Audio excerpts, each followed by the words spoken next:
kind of like outlaws of the corporation, and they decided to team up together and form this faction under the Union. I have to say, even at the time, I thought this was terrible. I never enjoyed it one bit. What was your... do you remember much of this, Matt, the Union coming together? Yes, I do actually. Yeah, I remember them coming out, and so I did kind of think, like, what a kind of ragtag bunch of people that would not really get along with each other. But I kind of gave it a little bit of a pass because I thought, well, at least there is a common enemy, and maybe that's the only thing holding this stuff together. But so at times it did feel really kind of forced and a bit cheesy. Yeah, they debuted on the 3rd of May, but let me tell you, and it's not giving too much away, they disbanded on June the 7th, so they did not last long as a group. I think that very early on they kind of realised this wasn't going to be too grandiose after all. But yeah, I thought like you, Matt, they were just... it was almost reminded me of what we had very recently with Rusev and Barrett. And, who was the other two in that flipping group that we had to go through? Just a couple of guys all put together. I forgot what they were called, but yeah. League of Nations. That's it, the League of Nations. I think that was like their version there, but obviously they weren't the heels, they were supposed to be the faces. Yeah, so Shamrock's back as babyface here. And you know, it's a hard sell to get now because I feel like Shamrock, is a shame that they had to have him leave the corporation, because I felt like it was just getting somewhere for him. You know, he could have been the next guy in line, like when The Rock went off and done his thing. But you know, they went a different way, and obviously Triple H was in there at this point and stuff like that. So yeah, it was different. Around this time in May, we have there's a match that's supposed to take place between Ken Shamrock and China. Shamrock said he was raised never to hit a woman. That's all well and good, but what does that have to do with the testosterone? Reports Meltzer in this one. He does not want to wrestle, and instead refuses to wrestle the match and walks off. So yeah, very interesting. Raw a week later, the Union made the save here when there was a big brawl going on between Stone Cold, The Undertaker, and I think I remember when the whole symbol went up at the end of the show of that one. And just to go further along onto May 24th, we've got Mankind, Show, and Shamrock and Test cleared the ring with 2x4s and said they are the forming a union, and this is a union in pro wrestling. Everyone should take notice. Meltzer reports not the greatest of moves ever. Really a bit of a letdown here. Shamrock is not included in the No Mercy UK show that year. We were spoiled with that year there, Matt. And on the house show circuit, Ken Shamrock and Mankind beat DOA on a lot of the house shows around that time. Next up, we've got Over the Edge, which comes on May the 31st, and news of course, which everybody, the unfortunate news, of course, which was the shocking news of Owen Hart's death, shocks the wrestling world that night. Shamrock was actually not involved on that show, but worth pointing out where we are. The 27th of the 6th King of the Ring pay-per-view will be Vince and Shane versus Austin in a ladder match with 100% of the company's stock and CEO title at the end of, for stake. We actually went back on that on our retrospective series of King of the Ring on our Wrestling Skull podcast. So for those of you that want to check that out, go to that one now. It's another King of the Ring, and this time on Raw, leading up to it, Matt, get this, Ken Shamrock challenges Vince McMahon to a Lion's Den match. Safe to say that never happened. On the 21st of June, Shamrock and Test beat the Big Boss Man and Midian at the time around there. And then we have other matches going on, which there's a three-way match between Jarrett, Shamrock and Test for the Intercontinental title, which saw Jarrett pin Shamrock after Steve Blackman returns as a heel and hits Shamrock with a kendo stick, which obviously ended that one up. So I want to get in here to King of the Ring. Matt, we've done this one obviously a while ago. Ken Shamrock on Heat, believe it or not, Matt, beats Shane McMahon via DQ. Get that one on a Heat. But on the show itself is Mr. Arse, and he beats Ken Shamrock in just under 4 minutes. Shamrock was said to be injured from Blackman earlier that night on the on Heat, so that's their way they got round that. Considering Ken Shamrock, Matt, won it last year, slight disappointments here, do you feel, for this King of the Ring?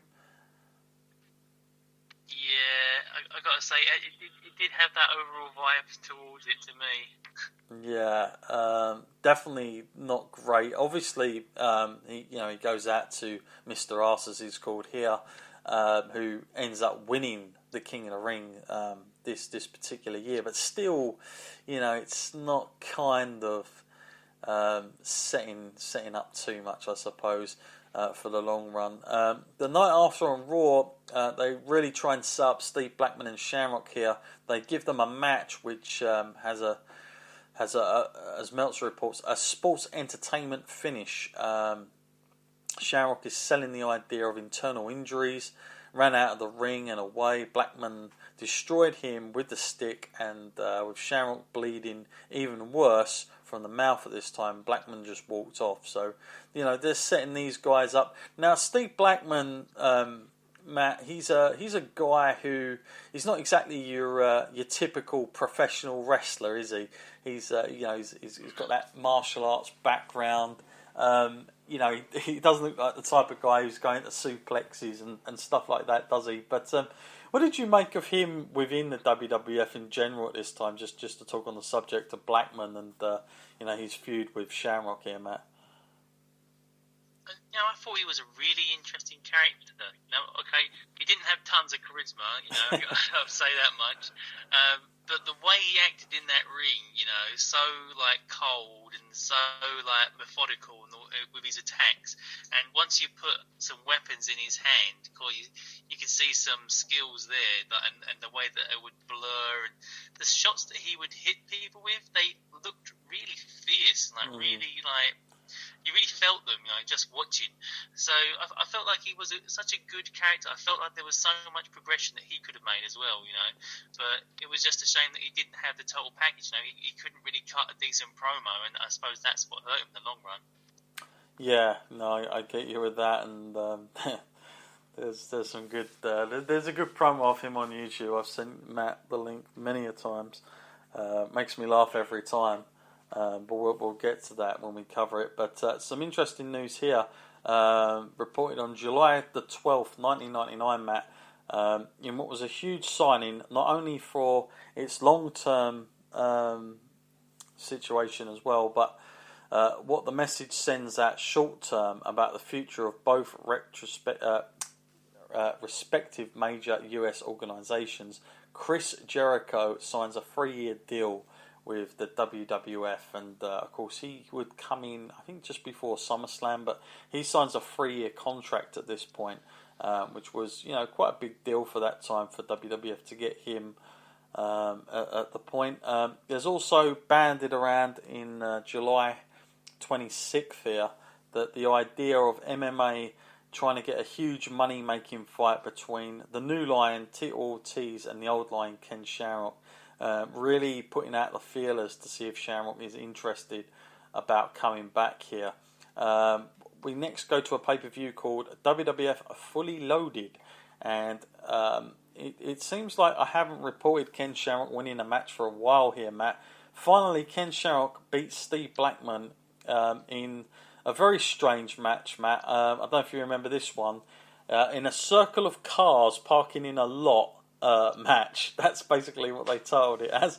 Do you remember that match at all, Matt? Any memories from that? Of seeing that? I vaguely remember it, that they did something like that. Yeah, but, very vaguely. Yeah. It sounds like something that's been like a mainstay in like some of the video games for a while. Yes, yeah, it looks like that's where they got the idea from, isn't it? Like, just put them ones in it. Yeah, so they do a match, and yeah, obviously they're getting that feud, that program started for sure. The Raw after, Shamrock, fresh from being run over by a car, Meltzer reports, and screaming like a wounded animal. So he's back on this Raw, and he ends up wrestling Triple H and got destroyed with the ref stopping it, with Shamrock bleeding from the mouth in just under 4 minutes here. So they're selling the whole angle from Steve Blackman, and then Blackman challenges here on the same night on Raw Ken Shamrock to a Lions Den match with weapons all around the cage for the pay-per-view at SummerSlam. This was the famous promo I sent you a few times, Matt. But yeah, anyone who wants to check that out, check that promo out. It looks like Blackman kind of misses his cue, and he means business. But I just love the guy who's doing the interview. He looks like he's actually selling it like a shoot, like he's wondering what the hell's going on. Especially when Blackman kind of finishes up, when he says, like, this thing's got to end one way or another. Just shouting it out the way he does. What do you make of the whole idea, Matt, of another kind of Lions Den match here? This time we're going to get, like, weapons above it.